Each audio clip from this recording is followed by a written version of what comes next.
जय श्री राम। इस वक्त देश में यानी भारत में बहुत सर्दी है। आप अपना ख्याल रखिएगा।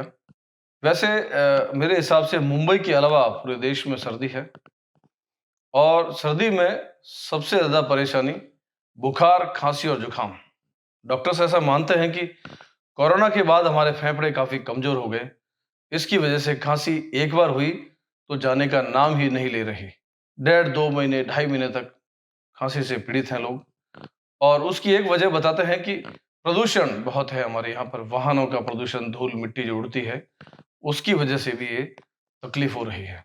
तो आप अपना ख़्याल रखें, सर्दी में खुद को व्यवस्थित रखें, कपड़े पहन कर रहें और ठंड में बाहर जितना हो सके नहीं जाएँ, आवश्यकता होने पर ही बाहर निकलें। साथ ही मैं निवेदन करूँगा कि मेरे चैनल को लाइक, शेयर और सब्सक्राइब करें। इससे मुझे थोड़ी गर्मी मिलेगी। यहाँ राजस्थान, जोधपुर में भी बहुत ठंड है। कल मैं ऑफिस से तकरीबन 8 बजे रात को घर पहुंचा था और अगले 5 मिनट बाद मेरे घर की घंटी बजी और कई सारी आवाजें आ रही थी।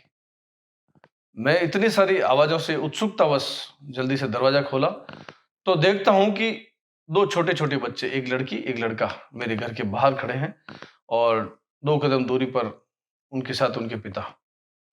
उन्होंने मुझे ये अक्षत पीले चावल दिए और अयोध्या आने का निमंत्रण दिया। साथ में ये भगवान राम और मंदिर की तस्वीर और ये सारी जानकारी, इसमें दोनों तरफ जानकारियां दी हुई है।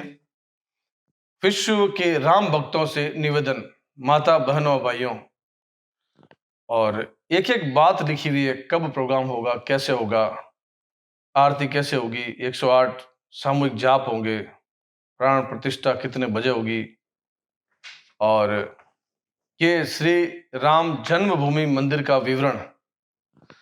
मंदिर परंपरागत नागर शैली में निर्मित है। मंदिर की लंबाई चौड़ाई कितनी है, तीसरी मंजिल पर क्या है, भूतल में क्या है, कुल 5 मंडप है, प्रवेश द्वार की सीढ़ियां, लंबाई चौड़ाई, एक एक चीज, दिव्यांगों के लिए रैंप की व्यवस्था, लिफ्ट की व्यवस्था, उत्तर दक्षिण में क्या है, मतलब जोरदार। ऐसी सर्दी में इतने छोटे छोटे बच्चों को साथ लेकर इस तरह घर घर जाकर अक्षत पीले चावल बांटना, उनसे बात करना, कमाल, बहुत जोरदार। यूं समझिए कि पूरा देश राममय हो रहा है। उनके साथ और भी टोलियां थी। मेरे घर के 4 मकान आगे 4-5 महिलाएं, पुरुष खड़े थे, कुछ बच्चे खड़े थे। वो घर घर जा रहे थे और इसी तरह निमंत्रण दे रहे थे। बहुत अच्छा लगा। ऐसी सर्दी में छोटे बच्चे अपने माता पिता के साथ भगवान राम के नाम पर, भगवा के नाम पर बाहर आ रहे हैं, घर घर जा रहे हैं। कितना अच्छा लगता है। ऐसा लगता है हम लोग अयोध्या में रहते हैं और ये राम के जमाने की बात है और भगवान श्री राम के जमाने में ही हम जी रहे हैं। बहुत अच्छा लगता है, बहुत खुशी हुई और लगता है अब आजीवन ये जो हमारा भारत है, ये राममयी होकर ही रहेगा। हम ऐसे ही हो जाएंगे। यूं समझिए हम थोड़े समय के लिए भूल गए थे हमारी संस्कृति, हमारी बाकी सारी बातें, हिंदुत्व की बातें। और 2014 के बाद जब मोदी जी आए, उसके बाद उन्होंने सबको जगाया। इसको यूं कह सकता हूं कि जैसे हनुमान जी जब छोटे थे तो एक बार खेल रहे थे, उछल कूद कर रहे थे, उत्पात मचा रहे थे, तो एक ऋषि मुनि की तपस्या भंग हो गई। तो उन्होंने हनुमान जी को श्राप दिया था कि आप अपनी तमाम शक्तियों को, ताकत को भूल जाएंगे। जब याद दिलाया जाएगा तभी याद आएगा। तो यूं समझ लीजिए कि अभी हिंदुओं को जगाया गया, याद दिलाया गया कि वो कौन है, उनकी ताकत क्या है। अयोध्या में जबरदस्त तैयारियां हैं और उसी तरह की तैयारियां देश के हर शहर, प्रदेश और मोहल्ले में हैं।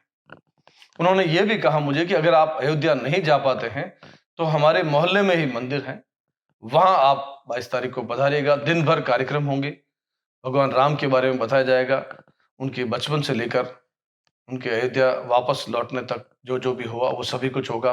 पंडित जी पधारेंगे और सभी को उसके बारे में जानकारियां दी जाएगी। आप अपने परिवार सहित पधारें। ये हर एक मोहल्ले में, हर मंदिर में ऐसे कार्यक्रम आयोजित हो रहे हैं। प्रसन्नता, भाव विभोर, एक बार की मेरी आंखें गीली हो गई, मैं इमोशनल हो गया था कि देखिए कमाल हो गया। इतने छोटे बच्चों को समझाया गया, सिखाया गया, बताया गया कि हम कौन हैं, क्या है, हमारी संस्कृति क्या है, भगवान राम क्या है। उसके लिए छोटे बच्चों को यूं सर्दी में बाहर लेकर आना या बच्चों का उत्सुकतावत साथ चलना कितना अच्छा लगता है। हृदय को छू गई ये बात। हम अब अपनी जड़ों की तरफ वापस लौट गए हैं। हम अपने परिवार, अपने बच्चों को ये समझाएं कि भगवान राम क्या है, भगवा क्या है, हिंदुत्व क्या है, हिंदू क्या है, हम कौन हैं, हमारी संस्कृति क्या है, जीवन क्या है। ये जरूरी हो गया है। विदेशों की महिलाएं जो है, विदेश में जो रहती हैं महिलाएं, चाहे वो किसी भी धर्म जाति को मानते हैं, लेकिन वो साड़ी पहनने लगे हैं, तिलक लगाने लगे हैं और भगवान कृष्ण और राम को मानने लगे हैं, मंदिर जाने लगे हैं, भजन करने लगे हैं, हिंदी सीख रहे हैं। और एक हम है जो हमारे यहाँ की महिलाएं फटे कपड़े पहनने लगी, फटी जीन्स पहनती है और वो 5-10 हजार में आती है वो जीन्स फटी हुई, जो हम थोड़ा सा फटने पर फेंक दिया करते हैं कि शर्म आती है यार, ये तो गली भी पुरानी पैंट हो गई। वो हमारी संस्कृति को अपना रहे हैं कि उन्हें पता है कि हिंदुत्व की संस्कृति, हिंदू की संस्कृति, भारतीय संस्कृति ही दुनिया में सबसे अच्छी संस्कृति धर्म है। इसको मानकर ही हम जीवन को सरल बना सकते हैं, तर सकते हैं, तारण हो सकता है। वो साड़ी पहनकर तिलक लगा रहे हैं और हम नंगे कपड़े में आगे बढ़ रहे हैं। कहां जा रहे हैं? हमें अपने पहनावे पर भी ध्यान देना होगा, संस्कारों पर ध्यान देना होगा, बच्चों को समझाना होगा कि ये कपड़े उचित नहीं है, ये विदेशी कपड़े हैं और वो भी त्याग रहे हैं, वो हमारी नकल कर रहे हैं, क्योंकि उन्हें पता है विश्व में भारत जो करता है वो सबसे आगे है, विश्व में हिंदुत्व सबसे आगे है, सबसे अच्छे हैं। भगवा क्या है, तिलक क्या है, भगवान की महिमा क्या है। तो हम अपनी जड़ों की तरफ जो लौटे हैं उसको स्थायी रखें।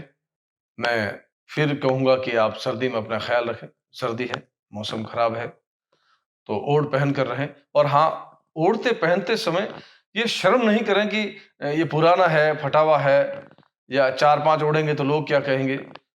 कोई कुछ नहीं कहेगा, और कोई कहता है तो वो हमारी खांसी उधार नहीं लेगा, हमारा जुकाम नहीं लेगा, हमारा बुखार नहीं लेगा। हमारी तकलीफ हमारे लिए है, और एक बंदे को, घर में किसी एक को तकलीफ होती है तो सबको परेशानी होती है। दुख होता है कि अरे इसको खांसी है, बुखार है, कब उतरेगा। सब उसकी सेवा करते हैं, पूरा घर उसकी तरफ लग जाता है। और कई बार ऐसा होता है किसी एक को जुकाम खांसी होती है तो सबको हो जाती है। तो खुद को सुरक्षित रखें और भगवान राम का नाम लेते रहें, और वो लाइक, शेयर और सब्सक्राइब पर भी कृपा रखें। जय श्री राम, जय हिंद, जय भारत।